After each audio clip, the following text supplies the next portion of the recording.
Yo, what's up everybody, RageCage20 here, back with another Mr. B story. Now, technically, going up from the last one I had watched should have been the Flight 401, the Ghosts of Flight 401 or whatever. But I felt like doing another Mr. B story.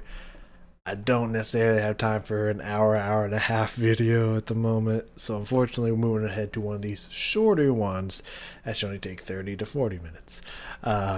So we are going now to tourists snuck into restricted area in Mexico, but we will eventually be going back to probably do 401 next and then go down to a later video just to make up for that. But at the current moment, this is all I got time for. So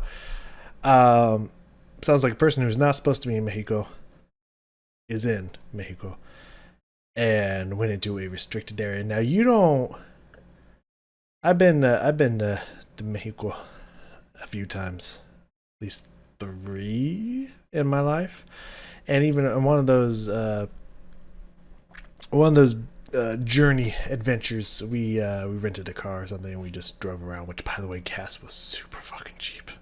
The cheapest I've ever seen it, like ever. Like equivalency to like the US dollar, it was like maybe like one and a half bucks a gallon, man. It was pretty cheap. But besides remembering that, driving around, like you see some shit, man. Like you see some shit, like no fucking joke. Literally saw an area gated off with people on top like ramparts with automatic weapons. I shit you not.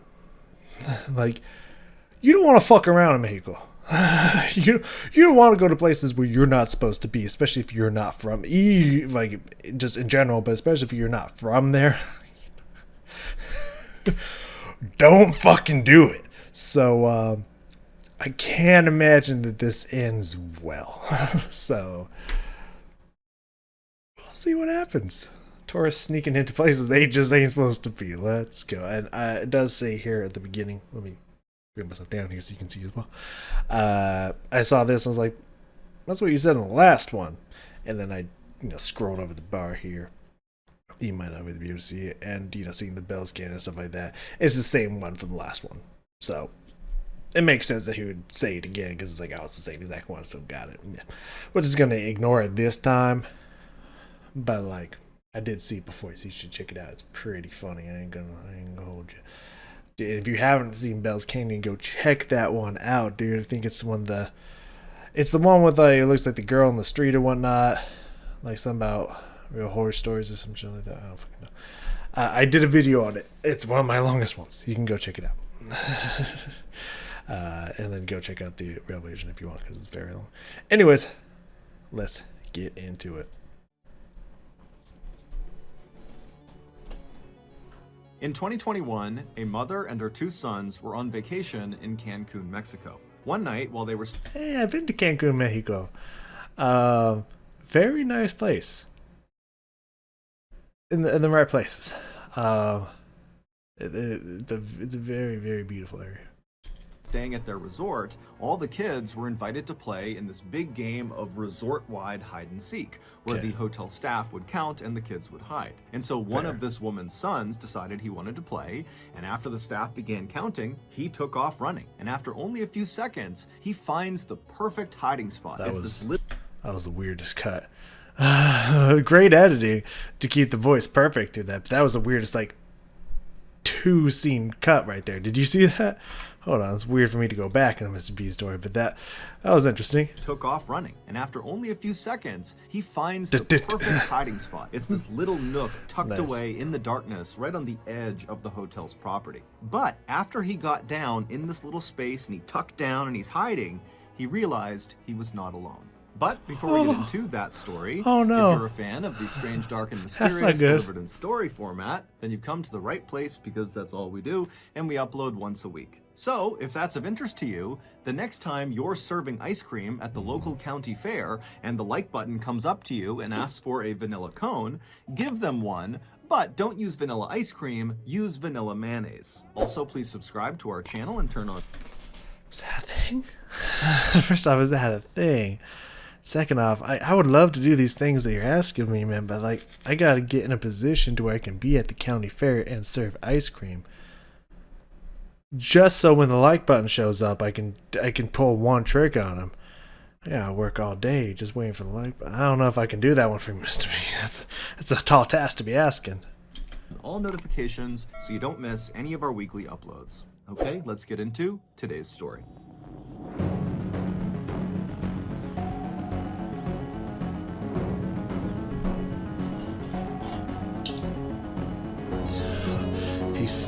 He found something. He seeked something. On or around June 10th, 2021, Jennifer Buell and her two sons, 12-year-old Charlie and 7-year-old Johnny, touched down at Cancun International Airport in Cancun, Mexico. The family, who lived in Philadelphia, Pennsylvania, was there for a nice long vacation during the kids' summer break, which had started just a few weeks earlier. After getting off the plane and getting their luggage, the Buell family made their way out of the airport and they hopped on a shuttle that brought them to their resort. They were staying at Club Med Cancun, which is a very popular all-inclusive family resort that's located right at the tip of the Riviera Maya. And the Riviera Maya is just stunningly beautiful. It's this stretch on the western side of the Yucatan Peninsula in Mexico that's basically all white sand beaches and beautiful clear turquoise water. But Club Med Cancun's fabulous location was not the only reason why families loved going there so much. Club Med, the huge hotel company behind this particular resort, is known for their gentils organisateurs. They call them GOs for short, and basically these are staff members employed by Club Med at all of their locations everywhere in the world, whose sole job is to make sure the guests staying at their hotels have a truly unforgettable experience. Now, this is a little bit of story time. It's a little bit of a shorter one, so maybe you can jump into a little bit of story time. I don't remember the name of the resort that we stayed at. Don't know. But I was much younger, and they had like a Michael Jackson impersonator concert. I think it was with Michael Jackson music, and he pretended to sing and dance and had a bunch of backup dances and whatnot. And we had this one waiter. I don't remember his name, but he was fucking amazing. Because we did that thing where if you go anywhere, and this is usually work, it pretty much. I don't know if we told him this or it was just implied, but we're just like, hey, dude, you take care of us tonight. Fat fucking tip. And we gave him a fat motherfucking tip. And dude was just like on it, man. He was like pretty much ignoring other people just to help us and stuff. And it was awesome. He was awesome, dude. But I remember he made a joke or something. Because this is obviously right around Michael Jackson controversy and stuff. So there was this opening video that they had that was I still laugh to this day when I think about it. It's just like, introducing Michael Jackson and stuff, and just showing his video of how awesome Michael Jackson was and whatnot. And there was this little kid in the video, a little boy that was just like, I love you, Michael, and everyone's like, ooh. It was just that was a rough one. But I remember the waiter made some kind of joke. It was like, hey, be careful, Michael Jackson's gonna get you, or something like that to me and my brother. Hilarious. But yes, there are places like this where, especially with the right language, you can get people that will literally like treat you right. You know what I'm saying? That will have your back no matter what. It's a fantastic service, and it's a fantastic place. And so these really friendly GOs are always walking around these hotels and talking to the guests and pointing them to the different places they can go within the hotel. And they encourage the guests to interact with each other and to participate in resort activities. And so a stay at a Club Med hotel, whether it's Cancun or anywhere in the world, is known to be very upbeat and highly interactive. So Jennifer and her two sons, they get off the shuttle at Club Med Cancun, they go inside, they get checked in, they make their way to their room, they drop their bags, and then they head out to explore the hotel. And pretty much right away, there were GOs all over the place coming up to welcome them to the hotel and pointing them to the best restaurants, the best places to go swimming, and what activities were coming up that night, and what to look forward to that week. And right away, what stood out to the Buell family, specifically Charlie and Johnny, was the kids club / Teens Club. Basically, the GOs organized really fun games and activities just for the kids, depending on what age they were. And so this was really appealing to Charlie and Johnny to go play with other kids. And it was appealing to Jennifer because this would mean she could go off and actually relax because she would have childcare. So, starting that first night and over the next week they were in Cancun, Jennifer made sure they always were around the resort so that the boys could just take off and go hang out with this kids club, teen club whenever they wanted. And so the routine that the Buell family adopted over the course of their vacation was they would get up early, they would go to the white sand beaches right outside of their resort, and then after coming back to the resort, Charlie would almost always cut loose and go hang out for the rest of the day with the kids in the teen club, kids club, and Johnny, he mostly stayed with his mom, but over the course of the day, he would leave and do one-off activities with the club. And then at 9:15 p.m. at night, the trio would always link up on the pool deck and they would make their way in to see one of the shows that the GOs were putting on, ranging from comedy sketches to circus tricks. And so all in all, the Buell family vacation to Cancun, Mexico was really going as well as it could have been, until a simple game of hide and seek changed everything. As hide and seek is known to do. I mean, hide and seek's for realsies, man. Like, you don't think you just fuck around with hide and seek. Like, shit's gonna get you. Alright. So no, that is not the same resort I went to. What a very nice resort and whatnot. But it did make me think of the, there's cultural differences with food and whatnot, from place to place and whatnot. One thing they'll say, if you ever go to Mexico, hopefully you're not a vegan or vegetarian. I guess that's important. You gotta try something meat related, dude. I gotta tell you, Mexicans are masters of cooking meat. Like, they'd probably put any American chef to shame when it comes to cooking meat, man. Like, fucking incredible. Gotta try it. Unless you're vegan or vegetarian, in which case, I mean, I don't know, sorry you make bad life choices. I don't know what to tell you. Just kidding. Kinda. Anyways, on with the story. I'm excited to see how this hide and seek turns crazy. Rocketmoney.com/Mr. Ballen to get started for free. Okay, back to the story.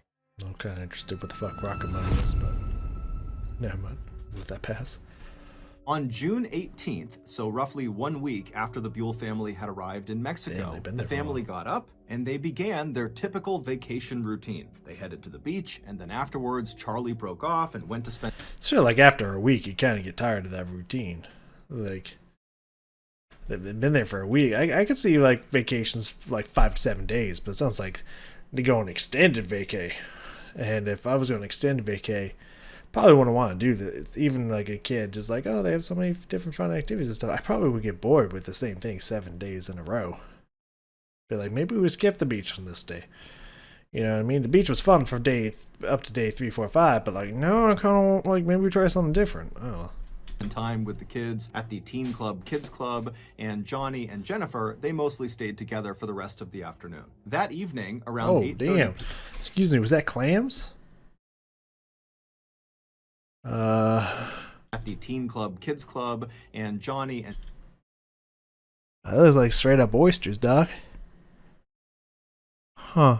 Which reminds me, last time I went to, I skipped it this month to go to Bowman. Still got my massage day coming up the end of the month. Anyways, my advice to all y'all is to treat yourself. Whatever money you be saving, if you're making decent money one night, you should be spending that money on yourself. Me, myself, twice a month, I will take myself to 2 events, just purely for myself. Take myself out. One of them's almost always a massage day. Nice deep tissue massage. Also got a facial coming this month. What? Very cute girl. Anyways, she does a great job. Very tender to my needs. Anyways, on top of that, I usually go to a fancy lunch, and that just the reason that came up is these clams and whatnot. I went no fancy dinner usually. Last time I went to my fancy dinner last month.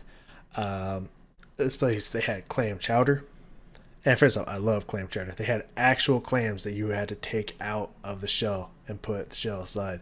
Itself was fucking delicious. Just putting it out there. Y'all need to treat yourself. Hey, you. I'm looking at you, Mr. Awesome Handsome, Miss Sexy Pants. I'm talking to you. Treat yourself. Like, when was the last time you did something just for you? You took yourself on a date. You don't need no one else. Treat yourself. Go out to look up the fanciest fucking place you can find. So fancy, it's gonna cost you like $70-100 for yourself. I don't spend that much, but I'm just saying, like, go all out, ball out. You know what I mean? And go treat yourself sometime. You deserve it. I assume you deserve it. If you're a good person, I assume you deserve it. Try it. Anyways, back to the story. Jennifer, they mostly stayed together for the rest of the afternoon. That evening, around 8:30 p.m., after all three of the Buells had had dinner, they decided to split up before rejoining at 9:15 to go in and see a show. Johnny wanted to head downstairs and go see a kids-only show. Jennifer wanted to head up to the second level to have chocolate fondue dessert with a friend she had made at the resort. And Charlie wanted to meet up with his friends from the Kids Club Teens Club out on the pool deck where the GOs were organizing a big game of hide and seek. All right, the pool? That is a nice fucking pool, dog. That's a nice fucking pool. What was I gonna say? Oh, I didn't really want to interrupt. It said something about a daughter? I don't even remember talking about the two sons. I must have completely missed the daughter part. So, oops, my bad. And so after watching his mother walk upstairs to the fondue restaurant and watching his younger brother head downstairs to the kids-only show, Charlie turned and ran towards the pool deck. And when he got there, he immediately linked up with his best friend from the vacation, a 13-year-old named Cyrus, and very quickly after that, the GOs who were on the pool deck. Cyrus. I don't trust that name. Ever since the Briarwoods, I don't trust that name. Anyways. With all these other He's kids up to that were something. out there, they said, okay, we're going to start counting. You guys all hide. And so the GOs, they walked to the side of this big pool deck. They covered their eyes. They began counting.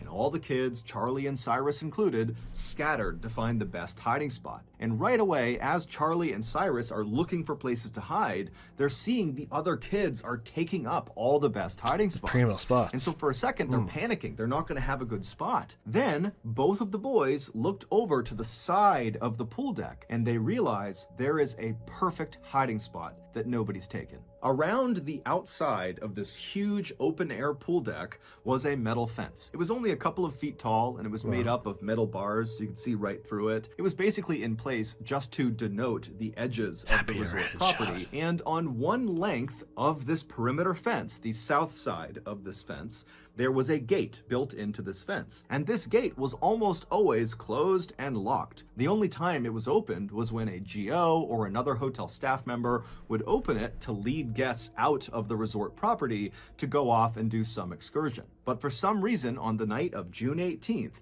this fence was wide open. Ooh, it's just like the college campus kid, dude. Thing that's supposed to be unlocked?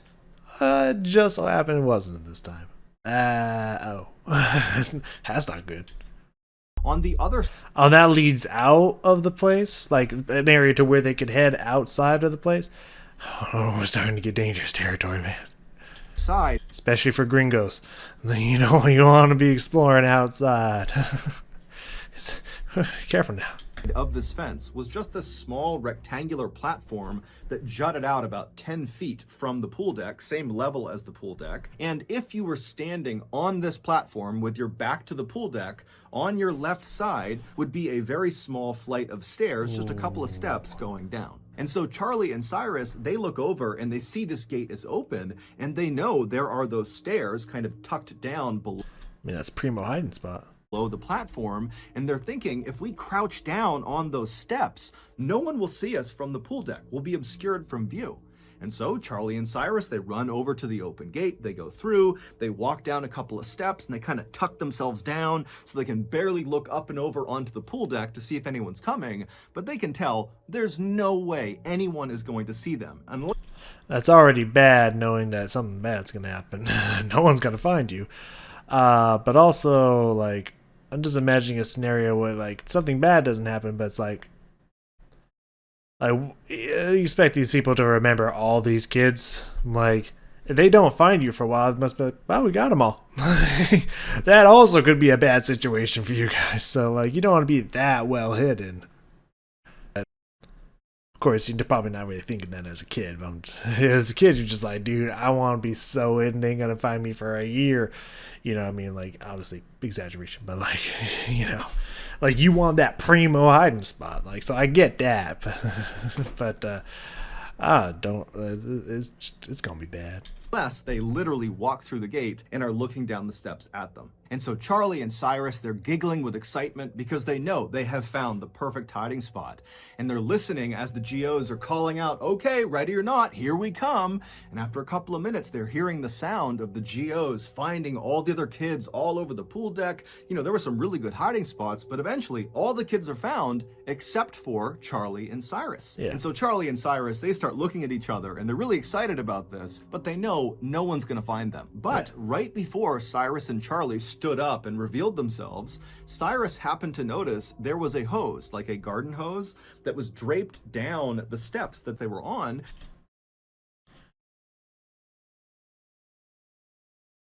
I don't know if this is like a dark thought place for me to go, but I immediately thought that they were going to find somebody connected to that hose. Like, maybe my initial thought was suicide, but now I'm thinking maybe not suicide.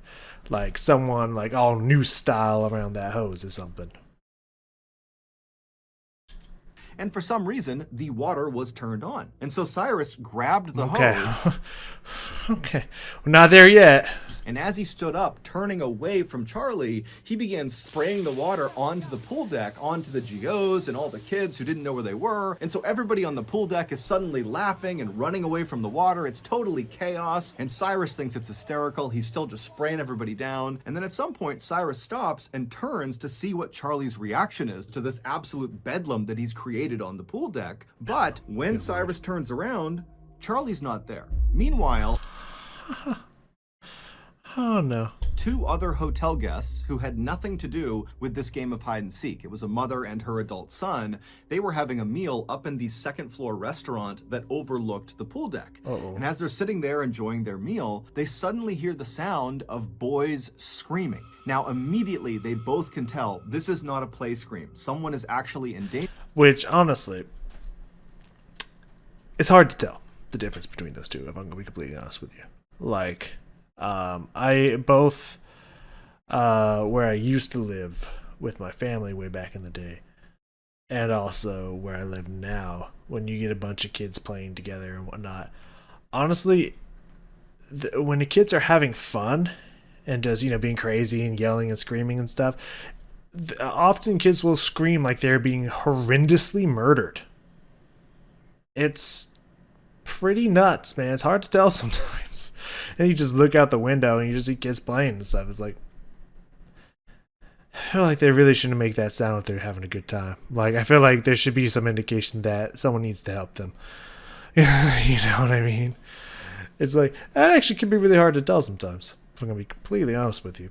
Someone is hurt, something's going on here, and they try to look down onto the pool deck where these screams seem to be coming from, but they can't tell. It's dark out there, they can't see what's going on, and so acting on instinct, the woman and her son just stand up and start running through the restaurant and making their way downstairs. And as they're doing this, the woman's husband actually sees her charging through, and he, along with two other boys that happen to be near him, just start running after them, knowing that whatever's going on, it's they're just starting to train, man. Like, something's going down. We don't know what, but they know.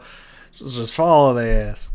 Bad, so they have to go help. And so when these 5 people get down to the pool deck, they hear the sound of the boys screaming again, and they can tell it's coming from that open gate, that platform area where Charlie and Cyrus had been hiding. And so these 5 people charge through the still open gate. They go out onto this platform and they look down the little flight of stairs and they see Cyrus. They don't see anybody else on the platform. It's just this one boy, and he looks totally shaken up, totally hysterical, and it's clear he is one of the boys that was screaming.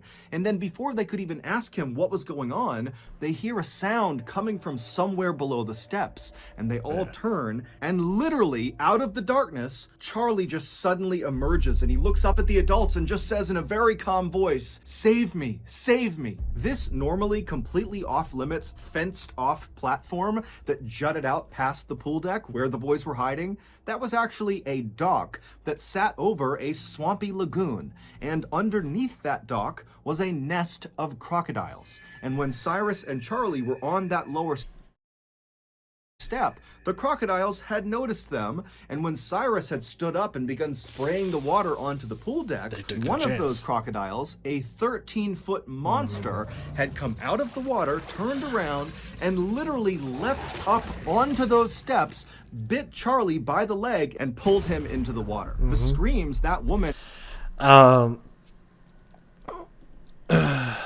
Yeah. Crocodiles are insanely intelligent and powerful predators. Like, they know when to strike. And it may be maybe a little optimistic to be like, oh, they're distracted. But like this, the second he started spraying and stuff, and his back's turning and whatnot, it's like, go. You know what I mean? So that's first off,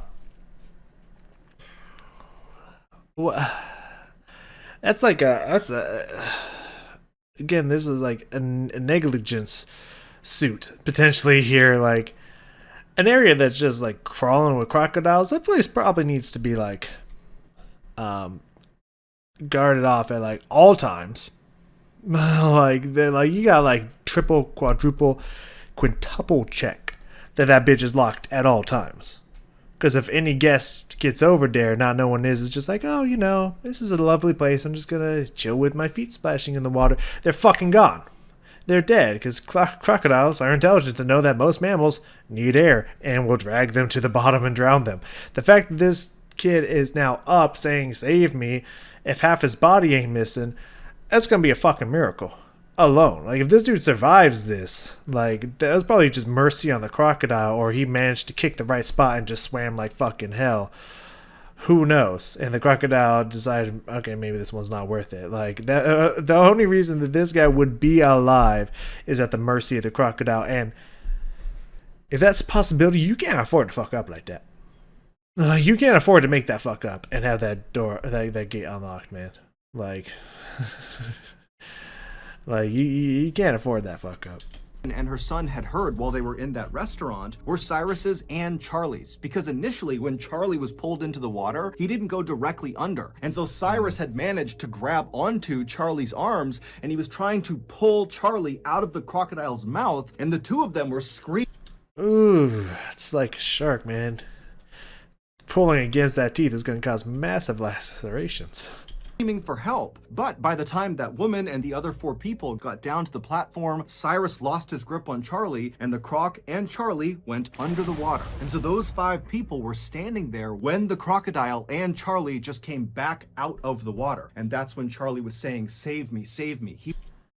Yeah. Oh, I think you can even see. I mean, it's not the same as sharks. Like, sharks' teeth are these. I don't remember. It's been a while since I've researched sharks, but I'm pretty sure the teeth are serrated, and I think you can see little bits of that here. You know, this is not the same. It's not the same anatomy, but if those get into you, that's a massive puncture wound and laceration. And I'm sure parts of this probably. I mean, also probably bacterial infested as well. Like, you know, it's just, you don't want to get bit by a crocodile, because if you get away, you're probably not getting away with what you came in with. So, like, whew, that's bad. That's bad. He was in the crocodile's mouth. And when these 5 people saw Charlie and understood what was going on, without any hesitation, the adults leapt into the dark lagoon waters that they could all die. There could be more of them. It's not crazy to think of a pack of crocodile being there. But I mean, yeah, you gotta try something. But like, shit, I don't know if I could tell y'all. I don't know if I could tell y'all that I'd be one diving in. I'm just gonna be. I'm gonna keep it 100% a buck. Like if that was a really close friend of mine, or potentially a relative, it would have to depend on which one, or like a child of mine or something, a sweet child of mine. I had to. I'm sorry. Then yeah, I would probably be diving in there. But like, if I'm looking around at the people around me, like these are a bunch of randos. These are a bunch of this is a bunch of tourists, and probably not like bodybuilders or anything. You know what I'm saying? Like, I wouldn't be surprised if that croc could 1v5 us. You know what I'm saying? Like if we get its mouth open and we get one out, what's to say that if someone's not smart enough and they then like, okay, croc, you're gonna go away, right? They don't turn on one of us. Like, if one of these ain't a croc handler, people are just like, I fuck alligators in my sleep. And I can't tell you I'm gonna be one of the ones jumping in. Sorry, kid. I don't know why you here. You know what I mean? Like, I can't tell you for all honesty. I'm gonna be like, I'm tired of this croc shit, diving in, fucking it, going for the elbow on its head. You know what I mean? Like, I don't think that's gonna be me. If I'm gonna be completely honest with you. Are clearly infested with crocodiles. Yeah. And began beating the crap out of this crocodile. And what? I'm sick of this croc shit. This is very tragic for the boy. It's going to scar him for life. He's definitely going to be afraid of crocodiles till the day he dies. This is how this deep-seated fear stuff kicks in and whatnot. And I really hope he gets away. I mean, I think best case scenario in this, he might lose a leg or something, and have deep lacerations and scars and stitches and stuff. Well, scars as a result of the stitches and stitching the flesh back together. I made that in the wrong order there. But it's pretty fucking funny that just the mentality of like, you know what? Fuck this croc shit, and just jumping in and beating the fucking shit out of the croc with no care that there's more of them. It's just, that's fucking funny. I'm sorry, but that's fucking funny.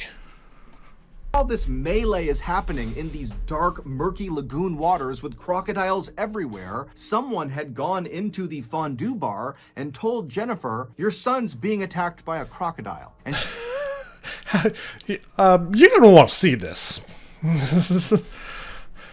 she instantly leapt up and just ran across the restaurant. I can't.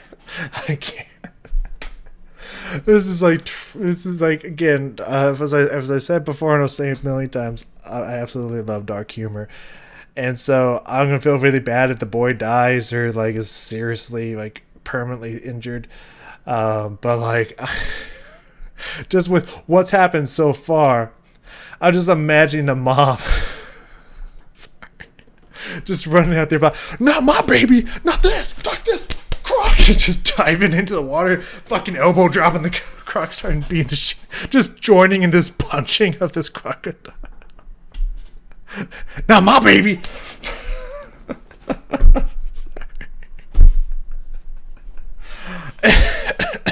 Anyways, I'm sorry. What can I say, dude? Dark humor, man. That fucking shit's funny to me. Anyways. Knocking anything over that was in her way, and finally she got downstairs to the pool deck. She went through that gate, out to that platform, and she saw her boy. Charlie was laying on his back, surrounded by totally frantic and hysterical adults. Charlie's leg looked like it had been through a meat grinder, but Charlie was awake, and he was talking to the adults near him. In the time it took Jennifer to run through the restaurant and get down to the pool deck, those adults who had leapt into the murky lagoon water to fight with this crocodile had literally beaten it so badly that it released Charlie. And according to the people who watched this happen, this crocodile was putting up an unbelievable fight. It was whipping its head side to side, tearing into Charlie's leg. It kept pulling Charlie deeper and deeper into the water, and these adults just didn't stop. They were yanking on this crocodile, punching its eyes, gouging its eyes. Yeah, once from what I've heard, at least, once a crocodile has closed its jaw, incredibly hard to get it back open. Isn't there another creature that's like that? That remind me that might not be crocodiles, or that's exactly crocodiles. I can't remember. Because obviously they have more strength with their mouth closed than when it's open. That's why you hold the mouth open. They can't really push their jaw back in. But I'm trying to remember if there's anyone else that. I mean, there's like certain crabs and crustaceans and whatnot that once they pinch, like you need like fucking steel jaws of life to get it back open and whatnot. I think crocodiles are similar, but I'm not 100% positive on that one. But yeah, very strong vice-like grip. So I'm sure they were trying to pry, and it probably wasn't working very well, but. Just again, I had a flash of imagination of the crocodile tried to go under, and someone like chokehold, and it's like, not today, motherfucker, you ain't going down there, you up here with us. That's just the funniest scenarios playing out in my head here, and it's horrible to say that, but it's just, I'm sorry, I can't stop, I can't fix me. And finally, it worked. When Charlie was finally pulled to safety and was laying on the dock, he was in rough shape, and no one knew if he was going to survive or not. Yeah, but luckily, there just happened to be a trauma nurse who was staying at the resort who came outside. She assessed the situation, and she took charge. She stopped the bleeding in his leg, and she stayed with him and kept him calm until paramedics finally arrived. Charlie would be rushed to the hospital, where he would immediately undergo several surgeries.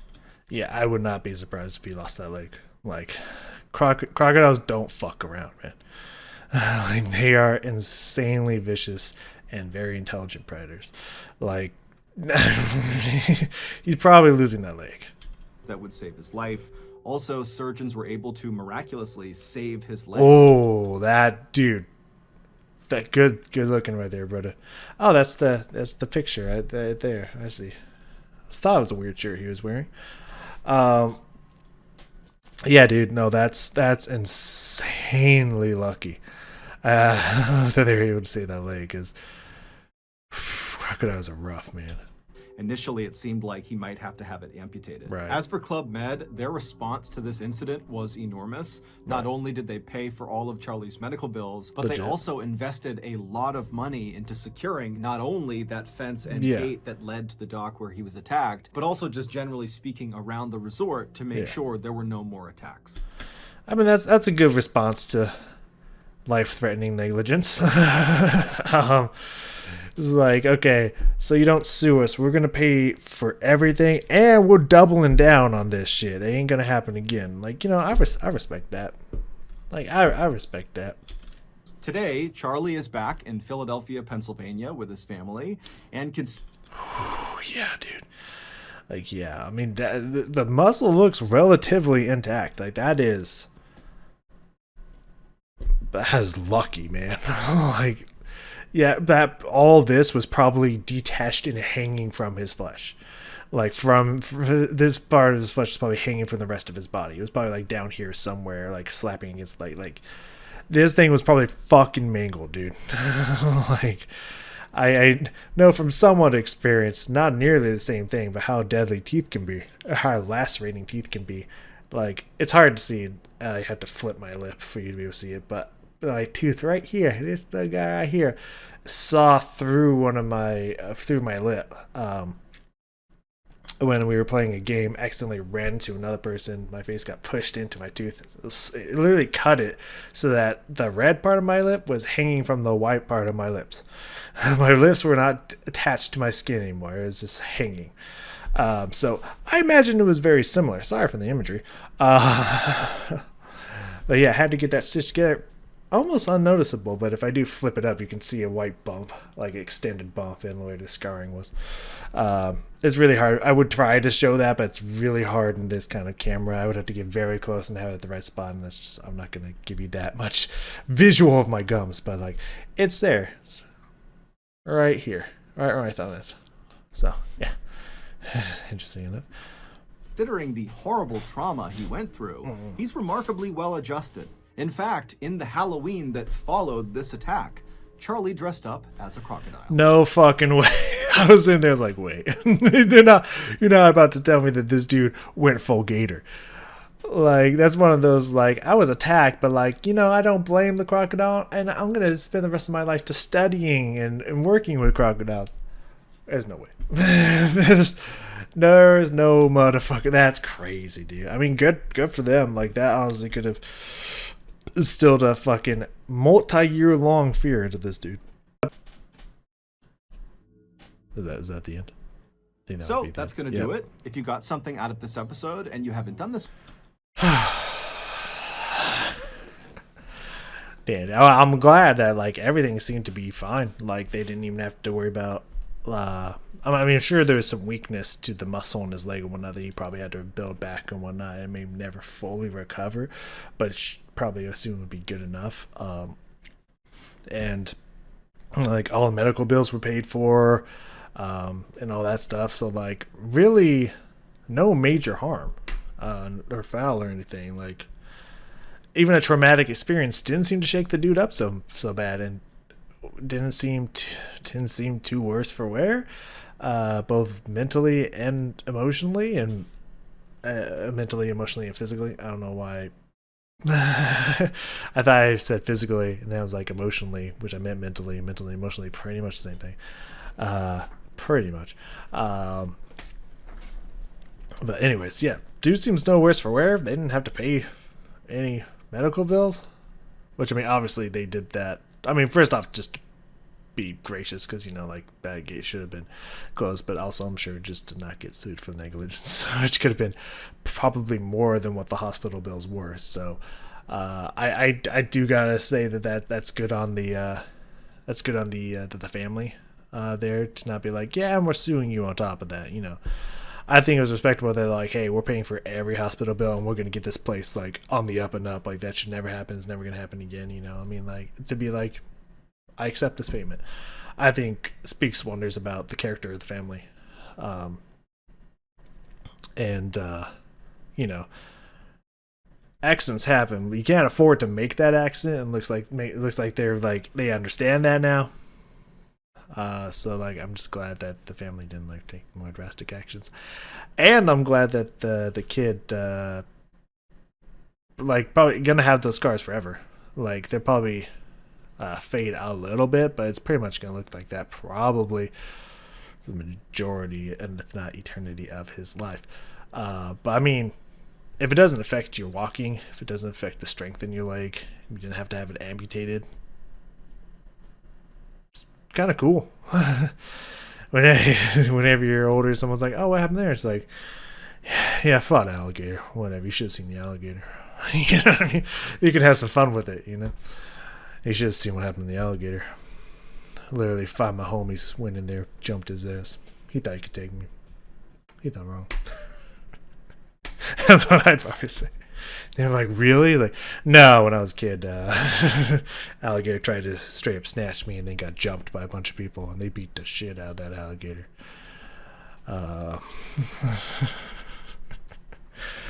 So I'm glad that he turned out for the better.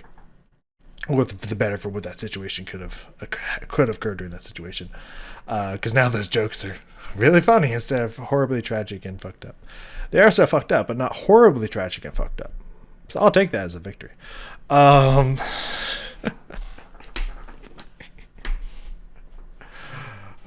sure like the actual witnessing of that would be like fucking horrifying and just like putting you in shock and whatnot. Just like, oh, what's happening? Oh, they're in trouble as well, and you know, like scary and whatnot. But just the post imagery of just thinking like, yo, I'm tired of this fucking croc shit, and just diving in, fucking overhead smashing them. It's just so fucking funny. Okay, I gotta stop. So, that was a good story. That was a really good story. I'm glad it wasn't super tragic, because as many people will tell you, especially you hear this all the time from Nuke's top 10, 5, whatever the fuck he calls it. It's usually not the number that he says it is. Nuke's top 5, top 10, you know. But as he will often say himself that often humans are scarier than any monster you're gonna find and whatnot. So if there would have been a person behind there that took them, like I thought it would like led into some like underground like boiler room or, power supply area or whatnot. I thought there was a human there that was going to kidnap him, bring him in, do some horrible shit to him.